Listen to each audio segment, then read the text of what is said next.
اب جس وقت ایک واقعہ سلسلہ قادریہ کی نسبت کا یہاں پر بیان کیا جاتا ہے کہ غوث پاک رضی اللہ تعالیٰ عنہ کی ظاہری زندگی کے اندر آپ ایک جنگل کے اندر عبادت کرنے کے لیے بیٹھے ہوئے تھے، تو اس وقت اللہ تبارک و تعالیٰ کی جانب سے غوث پاک رضی اللہ تعالیٰ عنہ کے قلب منور پر ایک الہام، ایک نور ظاہر ہوا اور کہا گیا کہ آپ کے ظاہری زندگی سے پردہ فرمانے کے کئی سال بعد اس کائنات کے اندر ایک فرد ایسا پیدا ہوگا جو دین کے اندر، جو اپنے وقت کے اندر جو بگاڑ پیدا ہو چکا ہوگا، جو بدعات جنم لے چکی ہوگی، ان ساری بدعات کا خاتمہ کر کے سنت مصطفیٰ کا ایک نیا نظام قائم کرے گا، جو نبی پاک علیہ الصلاۃ و تسلیم کے شریعت کے اندر جو بگاڑ پیدا ہوگا وہ دین کی دوبارہ سے تجدید کرے گا۔ غوث پاک رضی اللہ تعالیٰ عنہ نے اپنی زندگی کے اندر اپنے سارے کمالات اس جبے کے اندر رکھ دیے، اور رکھنے کے بعد اس جبے کو اپنے آخر وقت کے اندر اپنے بیٹے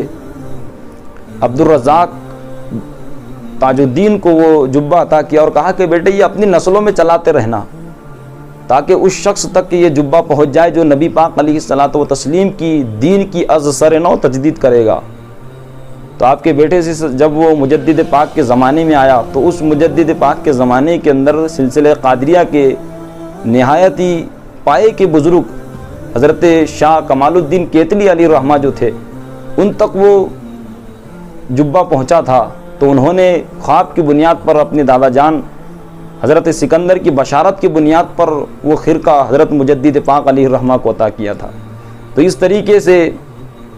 سلسلہ قادریہ کی نسبت مجدد پاک علیہ الرحمہ کو عطا ہوئی،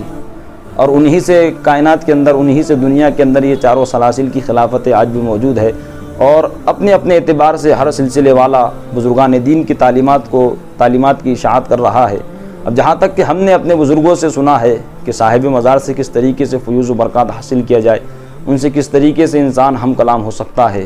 اس کا نہایت ہی آسان طریقہ یہ بھی ہے، لیکن اس سے قبل ایک بات یہ سمجھے کہ کسی بھی صاحب مزار سے ہم کلام ہونا یہ کوئی عام بات نہیں ہے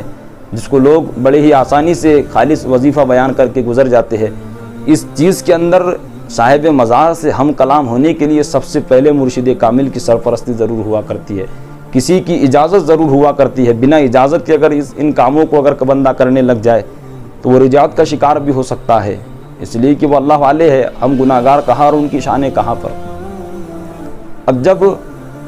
سب سے پہلے ایک بات یہ بھی یاد رکھے کہ ہم اپنے سینے کی صفائی کریں، ہم اپنے قلب کی صفائی کریں، گناہوں سے اپنے دلوں کو دھو لے۔ جب ہمارے سینے پاک و شفاف ہو جائے، ہمارے روحانیت اس مقام تک پہنچ جائے تو ہم ضرور انشاءاللہ اللہ کے کسی بھی ولی سے ہم کلام ہو سکتے ہیں۔ لیکن خیر، جہاں تک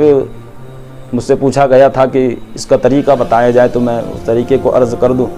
کہ کسی بھی صاحب مزار سے فیوز و برکات حاصل کرنے کے لیے باوضو آپ مزار شریف پر حاضری دینے کے بعد ادباً ان کی بارگاہ میں سلام عرض کرے۔ اب سلام عرض کرنے کے بعد بیٹھ جائے اطمینان سے، بیٹھنے کے بعد قرآن مقدس کی کوئی آیتیں یا صورتیں پڑھ لے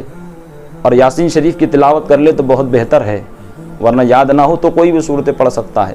پھر اس کے بعد کم از کم 1100 مرتبہ اللہ اللہ اللہ کی ضربیں لگاتا رہے۔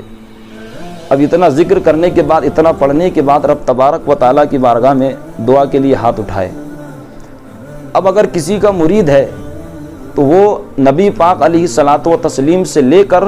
تو اپنے مرشد تک اس ذکر کا ایصال ثواب کرے۔ اب ایصال ثواب کرنے کے بعد، مکمل ایصال ثواب ہونے کے بعد میں اپنی آنکھوں کو بند کرے، مراقبے کے اندر بیٹھے۔ اب یہ تصور کرے کہ نبی پاک علیہ الصلاۃ و تسلیم کی بارگاہ سے ایک نور نکلا، وہاں سے ایک نور نکلا جو سلسلہ بسلسلہ ہوتا ہوا صاحب مزار کے سینے پر آ کر اترا، اور اس صاحب مزار کے سینے سے وہ میرے قلب میں داخل ہوا۔ تقریباً اسی طریقے کا مراقبہ